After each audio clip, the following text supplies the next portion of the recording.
दोस्तों, हरतालिका तीज का व्रत कब रखा जाएगा? 17 या 18 तारीख को। हरतालिका तीज के व्रत की महत्वपूर्ण विधि कौन सी है? हरतालिका व्रत क्यों रखा जाता है और इसकी पौराणिक कथा कौन सी है? हरतालिका पूजन का शुभ मुहूर्त कब है? आइए जानते हैं आज की प्रस्तुति में हरतालिका तीज से जुड़े महत्वपूर्ण नियम। नमस्कार, आपका स्वागत है।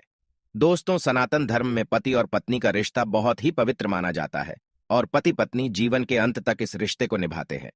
पतिव्रता महिलाएं अपने पति की लंबी उम्र के लिए तथा परिवार में सुख शांति बनाए रखने के लिए व्रत और उपवास करती है। हरतालिका तीज का व्रत सभी व्रतों में सबसे अधिक महत्वपूर्ण माना जाता है। प्रतिवर्ष भाद्रपद मास के शुक्ल पक्ष की तृतीया को हरतालिका तीज का व्रत रखा जाता है। इस दिन सभी विवाहित महिलाएं अपने पति की लंबी उम्र की कामना से निर्जला व्रत रखती हैं और भगवान शिव तथा माता पार्वती की पूजा करती है। इसके साथ ही अविवाहित कन्या भी इस व्रत को रखती है और भगवान शिव से मनचाहे वर की कामना करती है। हरतालिका तीज हरियाली और कजरी तीज के बाद मनाई जाती है। पौराणिक कथा के अनुसार हिमवान की पुत्री माता पार्वती ने भगवान शंकर को पति के रूप में पाने के लिए बालकाल में हिमालय पर्वत पर अन्न त्याग कर घोर तपस्या शुरू कर दी थी। इस बात से पार्वती जी के माता पिता काफी परेशान थे। तभी एक दिन नारद जी राजा हिमवान को पार्वती जी के विवाह के लिए भगवान विष्णु का उत्तम वर के रूप में सुझाव देते हैं, जिससे राजा हिमवान और उनकी पत्नी अत्यंत प्रसन्न होते हैं। लेकिन देवी पार्वती इस प्रस्ताव को ठुकरा देती है, क्योंकि उन्हें केवल भगवान शिव से ही प्रेम था और वे शिव से ही विवाह करना चाहती थीं। पार्वती जी ने अपनी एक सखी से कहा कि वह सिर्फ भोलेनाथ को ही पति के रूप में स्वीकार करेंगी।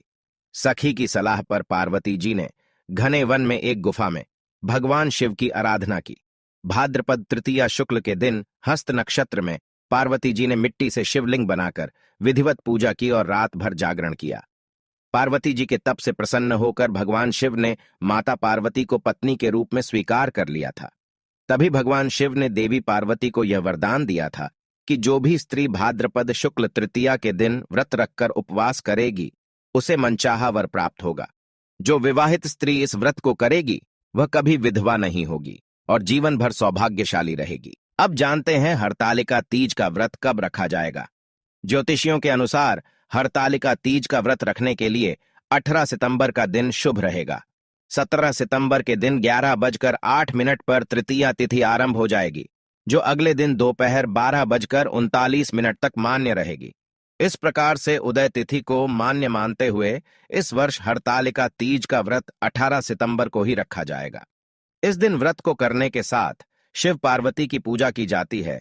इस दिन शिव पार्वती की पूजा का शुभ मुहूर्त सुबह 6 बजे से लेकर रात्रि को 8:24 तक रहेगा। सुहागिन महिलाएं इस दौरान किसी भी समय पर शिव पार्वती की पूजा अर्चना कर सकती है।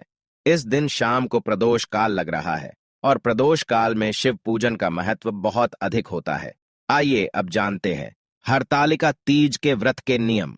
सबसे पहली बात, हरतालिका तीज के व्रत में जल ग्रहण नहीं किया जाता है। अगले दिन सुबह पूजा के बाद ही जल पीकर व्रत का समापन करने का विधान है। हरतालिका तीज का व्रत एक बार शुरू करने पर इसे छोड़ा नहीं जा सकता। हर साल इस व्रत को करने का विधान है। कम से कम 5 वर्षों तक इस व्रत को करना चाहिए। हरतालिका तीज व्रत के दिन रात्रि को जागरण जरूर करना चाहिए।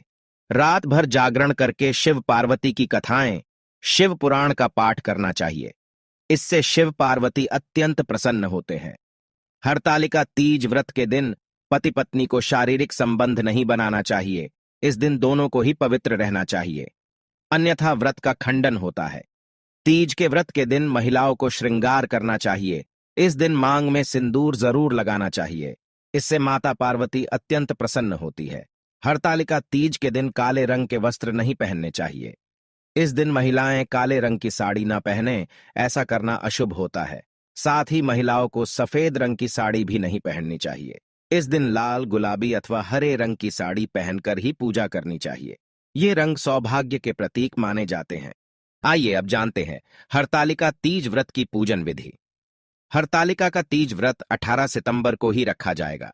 18 सितंबर को 11:31 के बाद रवि योग और इंद्रा योग का निर्माण हो रहा है। इसीलिए 11:31 के बाद कभी भी पूजा कर सकते हैं। शास्त्रों के अनुसार हरतालिका तीज की पूजा सूर्यास्त के बाद प्रदोष काल में करना सर्वोत्तम फल प्रदान करती है। इस दिन पूजा के लिए भगवान शिव, माता पार्वती और भगवान गणेश की रेत की अथवा काली मिट्टी से बनी प्रतिमा हाथों से बनाई जाती है। फिर उत्तर दिशा में पूजा स्थल का निर्माण करके लकड़ी की चौकी को फूलों से सजाकर उस पर केले के पत्ते बिछाए और उस पर भगवान शिव, माता पार्वती और गणेश जी की प्रतिमा स्थापित करे। फिर भगवान शिव, पार्वती और गणेश जी का षोडशोपचार पूजन करे। इस व्रत की मुख्य परंपरा के अनुसार माता पार्वती जी को सुहाग की सारी वस्तुएं चढ़ानी चाहिए। हरतालिका तीज की पूजा में भगवान शिव को धोती और अंगोछा चढ़ाया जाता है और पूजन के बाद इस सामग्री को किसी ब्राह्मण को दान देना चाहिए। पूजन के बाद रात्रि को जागरण करना चाहिए और शिव पुराण का पाठ करना चाहिए तथा व्रत की कथाएं सुननी चाहिए। फिर सुबह आरती करके माता पार्वती को सिंदूर चढ़ाए और हलवे का भोग लगाकर व्रत का समापन करना चाहिए। हरतालिका तीज के दिन घर में सुख समृद्धि लाने के लिए ये उपाय अवश्य करने चाहिए। यदि किसी कन्या के विवाह में अड़चन निर्माण हो रही है, मनचाहा वर प्राप्त नहीं हो रहा है, तो हरतालिका तीज के दिन शिवलिंग के समीप शुद्ध घी के 11 दीपक जलाने चाहिए। ऐसा करने से शिव पार्वती अत्यंत प्रसन्न होते हैं और कन्या के विवाह में आ रही समस्याएं नष्ट हो जाती हैं तथा उत्तम वर की प्राप्ति शीघ्र हो जाती है। यदि पति पत्नी के बीच दूरियां हैं या फिर आए दिन किसी न किसी बात को लेकर झगड़ा होता रहता है, तो हरतालिका तीज के दिन निर्जला व्रत जरूर रखें। शिवजी के मंदिर में चौमुखी दीपक जलाएं। साथ ही माता पार्वती को सिंदूर और लाल चूड़ियां अर्पित करें। यदि किसी जातक के विवाह में देरी हो रही है, तो हरतालिका तीज के दिन किसी पवित्र नदी या तालाब की मिट्टी लेकर शिवलिंग बनाएं। इसके बाद उस शिवलिंग की पूजा करके उस पर 21 बेलपत्र अर्पित करें। कुंवारी लड़कियां हरतालिका तीज पर अच्छे जीवन साथी की कामना के लिए निर्जला व्रत रखती हैं। इस दिन आप माता पार्वती को हल्दी की 11 गांठ लाल कपड़े में बांधकर अर्पित करें। मान्यता है इससे शीघ्र शादी के योग बनते हैं। माता पार्वती की विशेष कृपा पाने के लिए हरतालिका तीज के दिन माता पार्वती को खीर का भोग लगाना चाहिए और माता पार्वती के मस्तक पर लगाया हुआ सिंदूर अपने मस्तक पर लगाकर उनसे प्रार्थना करनी चाहिए। माता जल्दी प्रसन्न होती है और आपकी मनोकामना पूर्ण करती है। यदि पति पत्नी के जीवन में क्लेश है, घर में सुख शांति नहीं है, आर्थिक तंगी है, तो मां पार्वती को सुहाग का सामान अर्पण करना चाहिए और इस मंत्र का उच्चारण करना चाहिए। इससे शीघ्र ही सभी दुख समाप्त होते हैं, घर में सुख शांति आती है और पति पत्नी में प्रेम बढ़ता है। ओम ह्रीम क्लीम वाग्वादिनी भगवती मम कार्य सिद्धि कुरु कुरु फट स्वाहा। इससे हर मनोकामना पूर्ण हो जाएगी। मां पार्वती की कृपा पाने के लिए इस मंत्र का उच्चारण जरूर करना चाहिए। ओम उमा महेश्वराभ्याम नमः।